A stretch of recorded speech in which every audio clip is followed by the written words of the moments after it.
BRAINYATOR presents How to Get Your Ex Back. Sometimes relationships fall apart for all the wrong reasons. One person leaves and the other ends up confused, hurt, or heartbroken. But how do you get someone back after the breakup? How do you make your ex want you again? In this video, we reveal not only the things you must avoid doing at all cost, but also the things you should be doing to drive your ex wild with desire and back into your arms. The last tip is the most important, so be sure to watch the video all the way till the end. Step 1. The things you must avoid doing. Right now, you're heartbroken. You're feeling miserable and are very emotional about the whole situation. When we live in this mind space, it's easy to take the wrong actions. Actions that can push your ex even further away and even destroy your chances of ever getting him or her back. There are basically 7 things you must avoid. Number 1. Calling and texting your ex constantly. Constant calls and texts will do nothing for you. They communicate one thing: neediness. Neediness is not attractive and is in fact the #1 romance killer in the book of dating. Look at the movies. Is James Bond needy? What about Angelina Jolie and her movies? These two characters always play it cool, yet they drive the opposite sex wild with desire. Number 2. Use begging to try and convince your ex to come back. I get it, you just want them back, and you want them back yesterday. That's why begging is so common after breakups.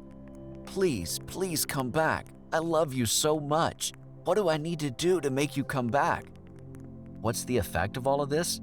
You guessed it, we're back to being needy again. Begging is what children do. Mommy says you can't have ice cream for dinner, so you go on a begging spree in the kitchen. Not attractive, not helping your case. Number 3. Always saying yes to your ex. Maybe you still have contact, perhaps you share many friends, and for one reason or another, your ex keeps asking you for favors, and every single time you come running like an obedient dog, thinking that, well, if I'm always there for him or her, maybe they'll take me back. Maybe they will, maybe they won't. In reality though, the psychology of this behavior is working against you. That's why you need to start saying no, making yourself seem unavailable and busy. Number 4. Getting hysterical if you find that your ex is dating someone else. This is completely understandable. All we want to do is scream. But please scream on the inside and don't let your ex see any of these reactions. Maybe your ex is just exploring options. Perhaps they're not serious about the date. But whatever you do, if you find out, don't get hysterical. You just stay calm and play it cool. This will work in your favor. Number 5. Showering your ex with gifts and affection. Gifts and affection are good when a relationship is fresh.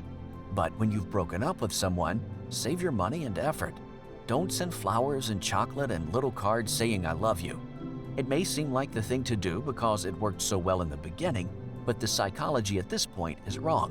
It communicates neediness and will push your ex further away. Number 6. Lashing out at your ex. Of course you're angry, especially if the relationship ended unfairly and your ex left you for the wrong reasons. But if you're hoping that he or she will ever want you again, you cannot throw your anger in their direction. No one wants to be with a person who's angry.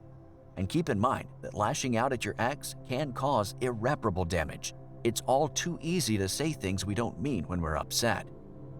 Number 7. Obsessing and overanalyzing the situation with your ex. When you keep running scenarios over and over in your mind, you're introducing anxiety. Obsessing and overanalyzing a breakup will show outwards too. People pick up on your energy very easily. If this goes on for some time, things can start spiraling out of control. Negative thinking can introduce overeating, drinking, and all kinds of bad things. It goes without saying that none of this will help you win your ex back. So those are the 7 things you need to stop doing, and this was step 1.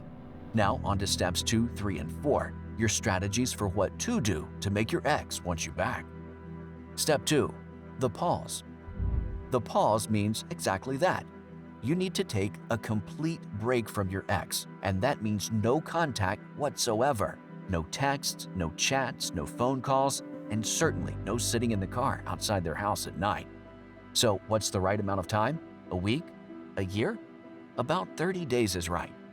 30 days is the amount of time for them to start missing you, but it's not too long so they move on and start changing their life.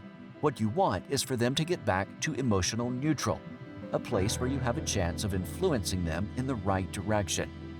So, what to do during these 30 days? That's coming up next. Step 3. The improvement phase. You're about to get very busy. You now have 30 days to create the absolute best version of yourself. Think about this from the perspective of your ex.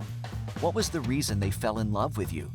It could be many reasons, but very likely it was because you looked great, smelled nice, were on your best behavior, and were fun and interesting to be around. So that is what you're going to become. First, you need to start going out socially again. Surround yourself with friends and focus on having a good time. You should also start working out, eat healthy, lose some weight, and build some muscle. And while you're at it, get a fresh haircut and buy some new clothes. We're talking the whole package. Most importantly, check your attitude. Stop feeling sorry for yourself and start tapping into some personal power. Step 4. The contact. Okay, so now we've improved yourself and are exuding happiness and vibrant energy. It's time to contact your ex. But stop. This is not about bombarding them with texts and phone calls and becoming some kind of stalker. We talked about this. Just send a quick text to break the ice. It should be something that actually makes your ex want to respond to you. A favor is perfect, something you need help with. Set up a meeting, and then when you meet, just be outgoing, charismatic, and fun to be around. But here's the key. You want to flirt. Basically, treat your meetup as if you're going out on a first date. That means good eye contact, smiling and laughing at their jokes, and you want to touch your ex when appropriate. It's also a good idea to bring up the good times you had together in the past. Remember when we went on that trip to Paris? You get the picture. I guarantee you, this is as good as it will ever get to make your ex fall in love with you again. The odds are definitely in your favor of seeing them back in your arms. If you enjoyed this video, give it a thumbs up and share it with your friends so we can keep making them. For more videos like this, hit the subscribe button and remember to click on the notification bell. Also, make sure to check out our other videos as well. Thanks for watching.